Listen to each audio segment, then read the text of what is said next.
بسم الله الرحمن الرحيم الحمد لله رب العالمين والصلاة والسلام على سيدنا ومولانا محمد وعلى آله وأصحابه وأزواجه وذريته أجمعين. اللهم أرنا الحق حقا وارزقنا اتباعه وأرنا الباطل باطلا وارزقنا اجتنابه. اللهم أرنا حقائق الأشياء كما هي ربنا زدنا علما وعملا وإخلاصا يا رب العالمين. اللهم انصر أولياءك في غزة وفي مشارق الأرض ومغاربها. اللهم فرج عنا وعن عبادك في غزة وفي مشارق الأرض ومغاربها. وسلم وسلم على سيدنا محمد وعلى آله وأصحابه وأزواجه وذريته أجمعين برحمتك يا أرحم الراحمين آمين. اچھا جی، تشکیل جدید الہیات اسلامیہ کا مطالعہ جاری رکھتے ہیں. یہاں پہ رکے تھے سقراط کے شاگرد رشید.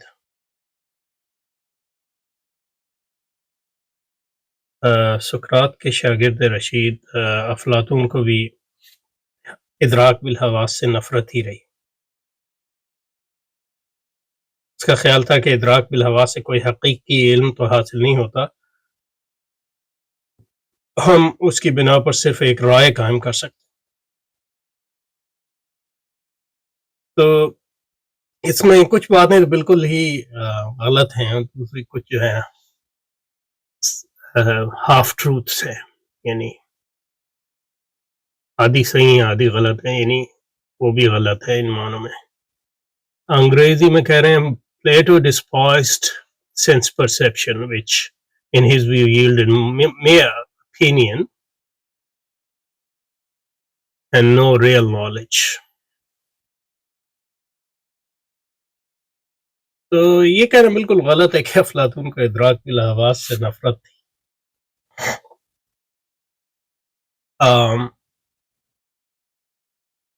مقصد یہ ہے کہ افلاطون کے فلسفے کا سارا مقصد ہی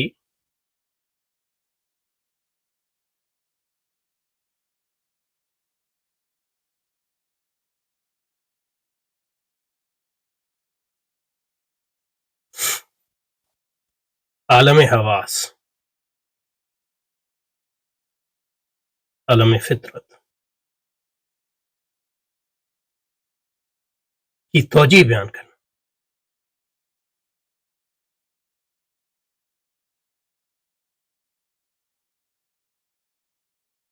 یعنی اس کو ایکسپلین کرنا، ایکسپلینیشن جس کو کہتے، یہ اس کا بنیادی مقصد ہے. تو حواس سے نفرت کا کوئی یا حواس سے درگزر، ہاں یہ ہے کہ اس کو وہ توجیہات جو اس وقت موجود تھیں یا اس سے پہلے فلسفیوں نے بیان کی تھی، اس سے وہ مطمئن نہیں تھا. توجیہات جو فلسفیوں نے اس سے پہلے بیان کی تھیں،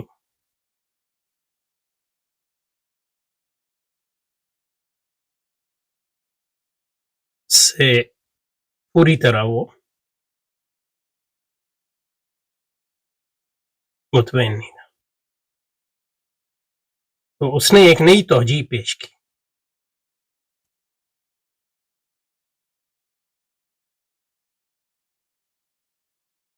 لیکن مقصد جو ہے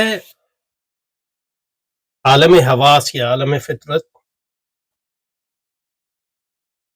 یا حواس سے جو عالم ہمارے سامنے واہ ہوتا ہے، اس کی توجیہ بیان کرنا.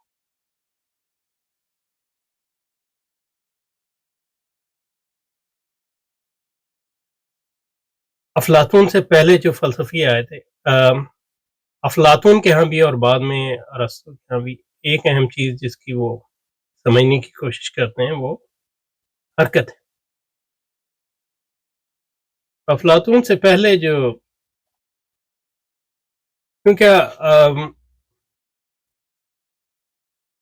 یونانی سمجھتے تھے کائنات جو ہے ابدی ہے، ہمیشہ سے ہے.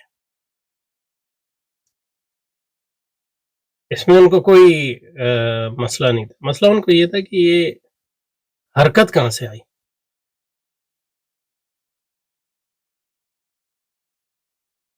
حرکت کا کوئی محرک تو ہونا چاہیے. ایک سوال یہ تھا. اور افلاطون سے پہلے جو فلسفی تھے ان میں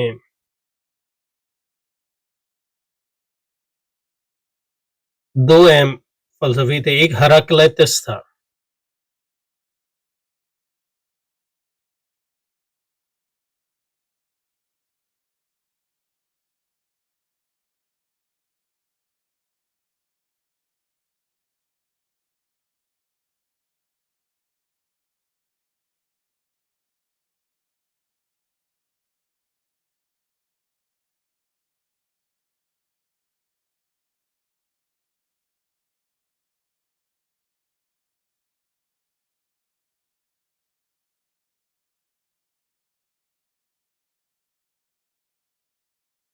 یا عربی میں کہتے ہیں اس کو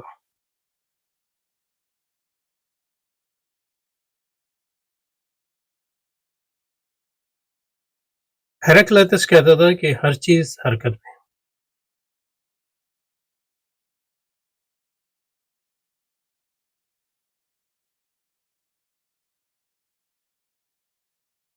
اور سکون جو ہے ایک وہم ہے ہمارے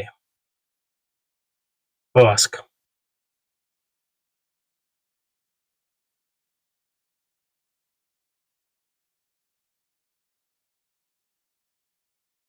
اور دوسرا فلسفی جس سے افلاطون بہت متاثر تھا وہ پارمینیڈیز ہے.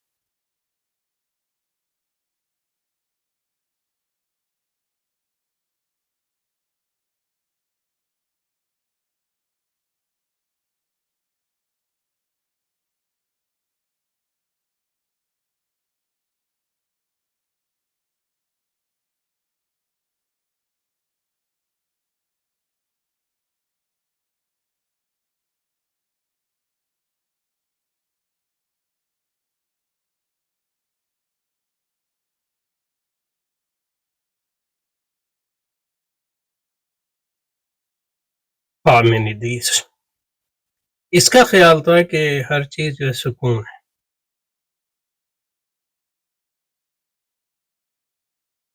اور حرکت جو ہے وہ ایک وہم ہے یا سراب ہے صرف ہمارے حواس. اور ان کے دلائل تھے اس بارے میں جانے کی ضرورت نہیں ہے، لیکن اس وقت جانے کی ضرورت نہیں ہے. لیکن افلاطون ان دونوں آراء سے پوری طرح مطمئن نہیں تھا.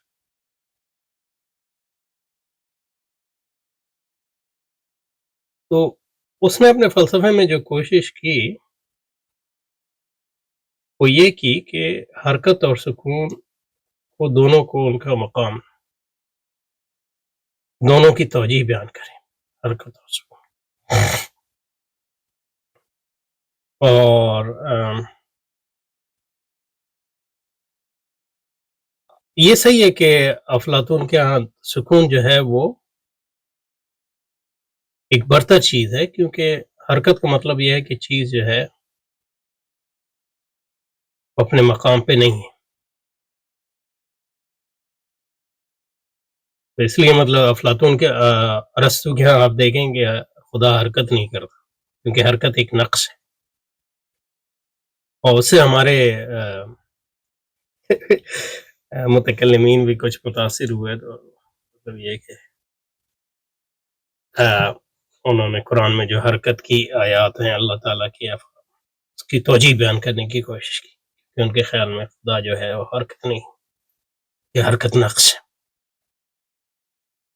وہ یہ سب مطلب ایک غلط بات ان معنوں میں ہے کہ آپ خدا پر اپنے معیارات کو کیوں تھوپ رہے ہیں. خدا ایک ایسے عالم میں ہے اس کا اعتراف جو ہے ناممکن ہے. تو اس لیے وہی پہ آپ کو جو ہے اعتماد کرنا چاہیے. تو افلاطون نے کہا کہ جناب کہ حرکت بھی ہے اور سکون بھی ہے، لیکن سکون جو ہے وہ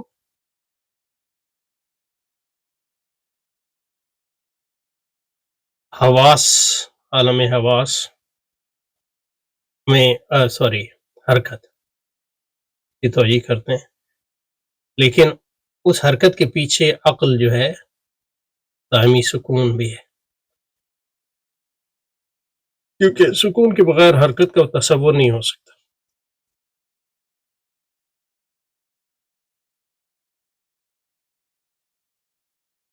تو اس نے ایک نئی توجہ پیش کی جس پر اس نے حرکت اور سکون دونوں کو جو ہے دونوں کی توجہ بیان کرنے کی کوشش کی، اور یہ بیان کرنے کی کوشش کی کس طرح حرکت اور سکون جو ہے اور عالم حواس اور عالم ابدی جو ہے ایک دوسرے کے ساتھ جو ہے جڑے ہوں. تو یہ صحیح ہے کہ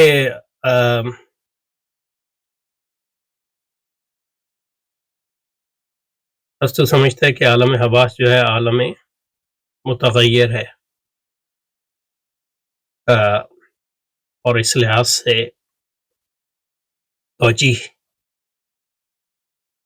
کا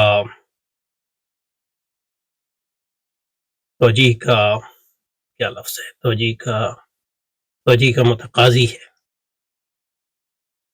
اور وہ توجہ جو ہے عالم حواس یا عالم تغیر سے نہیں آ سکتی. اس کے لیے ہمیں ایک برتر عالم اور بالا عالم کی ضرورت ہے جو عالم غیر متغیر ہے، اسی کو وہ عالم مثال کہتے ہیں. لیکن جو اس نے عالم مثال کا مفروضہ قائم کیا وہ عالم تغیر اور عالم حواس کی توجہ بیان کرنے کے لیے ہی کیا. تو اس لحاظ سے یہ کہنا ایک مزے کا خیز بات ہے کہ اس کو عالم حواس سے کوئی نفرت تھی وغیرہ. اسی طرح جو حضرت فرما رہے ہیں، اچھا پیچھے جا، تو یہ تھوڑی سی میں توجہ کر. تو اس لیے جو کہہ رہے ہیں سقراط کے شاگرد رشید افلاطون کو بھی ادراک بالحواس سے نفرت ہی رہی، اس کا کوئی مقصد نہیں ہے. یعنی وہ یہ سمجھتا تھا کہ عالم حواس سے ہمیں تغیر کا ادراک ہوتا ہے، اور تغیر جو ہے اس کی توجہ چاہیے، اور تغیر اپنی توجہ آپ نہیں کر سکتے.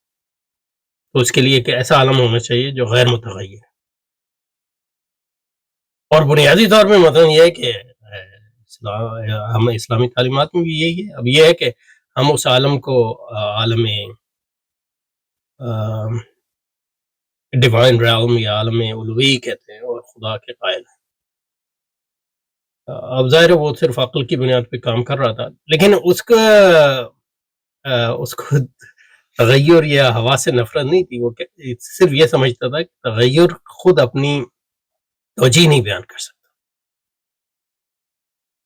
تو یہ، اور اس کا خیال تھا کہ ادراک بالحواس سے کوئی حقیقی علم تو حاصل نہیں ہے، تو کہ میں صرف ایک رائے قائم کی جا سکتی. نہیں، یہ بات نہیں ہے.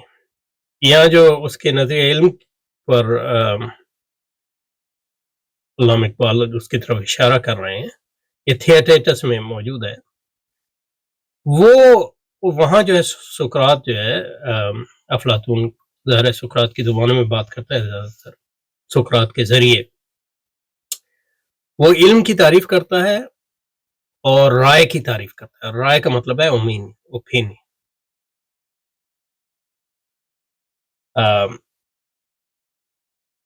اور علم کا اس کے یہاں تعلق جو ہے عالم غیر متغیر سے یا عالم دائمی سے، اور رائے کا تعلق متغیر عالم سے.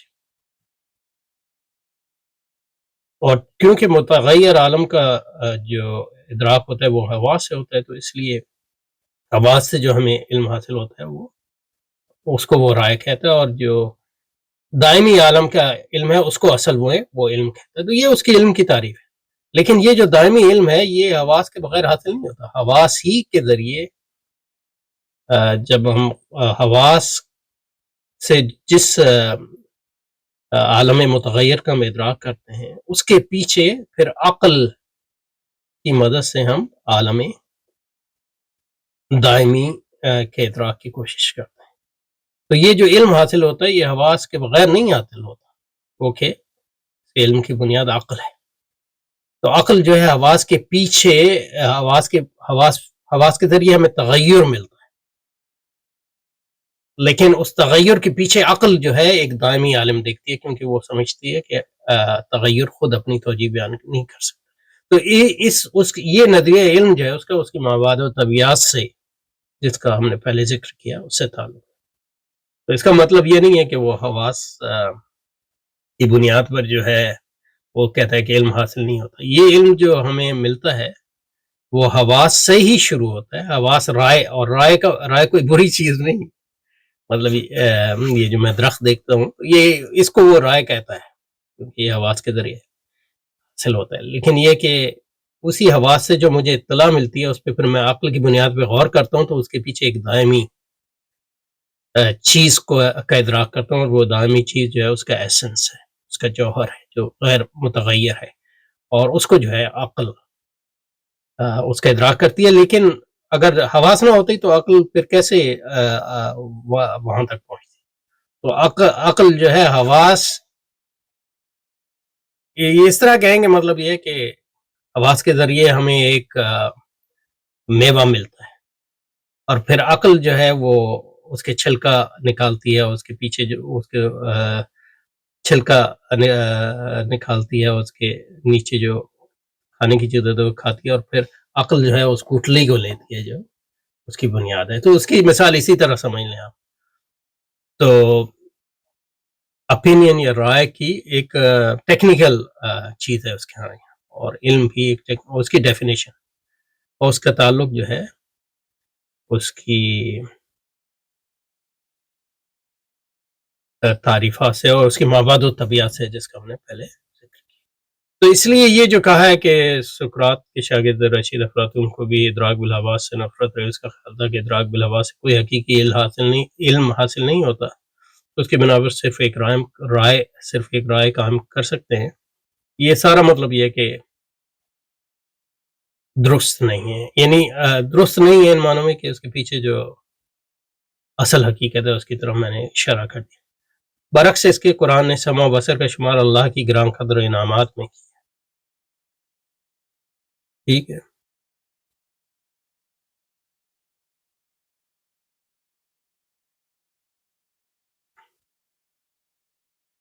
اور عند اللہ اپنے اعمال میں افعال کا جواب دہ ٹھہرا. ظاہر ہے افلاطون خدا کو نہیں مانتا، لیکن وہ سمع و بصر کا انکار تو نہیں کرتا. سمع و بصر کے بغیر جو ہے افلاطون کے ہاں بھی علم نہیں حاصل ہو سکتا. یہ حقیقت تھی جسے شروع کے مسلمانوں نے قرآن مجید کے مطالعے میں یونانی ظن و تخمین سے مسحور ہو کر، یعنی یہ ایک مزے کا خیز بات ہے. کون مطلب یہ ہے کہ آنکھوں اور کانوں، یعنی گویائی اور بینائی کا آپ نظر انداز کیسے کر سکتے ہیں یونانی؟ اور جس یونانی ظن و تخمین کی بات کر رہے ہیں اس کی بنیاد بھی مطلب یہ ہے کہ عالم حواس ہی ہے، اور عالم حواس کی توجیہ ہی ہے. اور باقی یہ یونانیوں سے جو اثر ہوا وہ زیادہ تر فلسفے میں ہوا، اور تھوڑا بہت علم کلام میں بھی ہوا.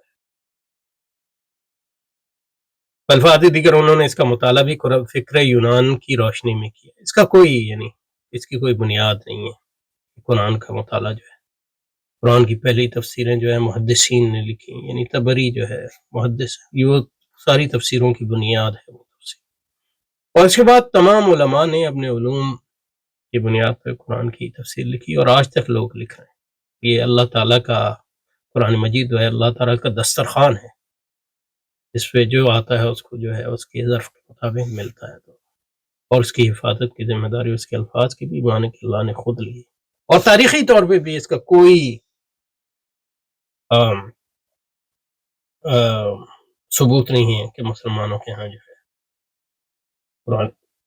قرآن مجید انہوں نے یونانی فکر کے زاویے سے سمجھا، یا قرآن مجید کی فکر کو سمجھنے میں یونانیت صد راہ ہوئی. تو یہ کوئی پھر کہیں 200 سمجھے 200 برس جا کر سمجھا، پھر بھی پوری طرح نہیں، جب تک علامہ اقبال نہ آئے. تو بلکہ روح اساساً یونانیت کے منافی نہیں ہے. قرآن مجید کی روح جو ہے ہر کفر اور شرک کی منافی. اور یونانیوں کے ہاں بھی توحید، کیونکہ ہر امت ہر قوم کے ہاں اللہ نے نبی بھیجے، تو ہر قوم کے ہاں اچھی باتیں موجود ہیں جو قرآن سے لگا کھائیں گے، عیسائیوں کے ہاں بھی، یہودیوں کے ہاں بھی، یونانیوں کے ہاں بھی، اور بہت سی باتیں ہیں جو انہوں نے کفر اور شرک سے لے لیں، جیسے قرآن مجید نے مطلب یہ ہے کہ مکہ کے بت پرستوں کی ساری باتیں تو رد نہیں کی، یعنی حج کو قائم رکھا، حج وہ لوگ کرتے تھے لیکن اس سے شرک کو نکال دیا. تو یونانیوں کا شرک بھی تھا، اچھی بات بھی تھی، بری بات، لیکن یہ کہ یونانیوں سے مسلمانوں کا تاثر بہت کم، اور قرآن مجید کے سمجھنے میں تو تاثر بالکل ہی نہیں.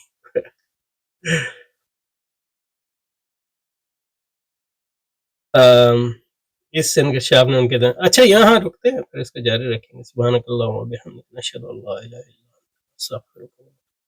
صلی اللہ علیہ وسلم علی سیدنا محمد وآلہ وصحبہ.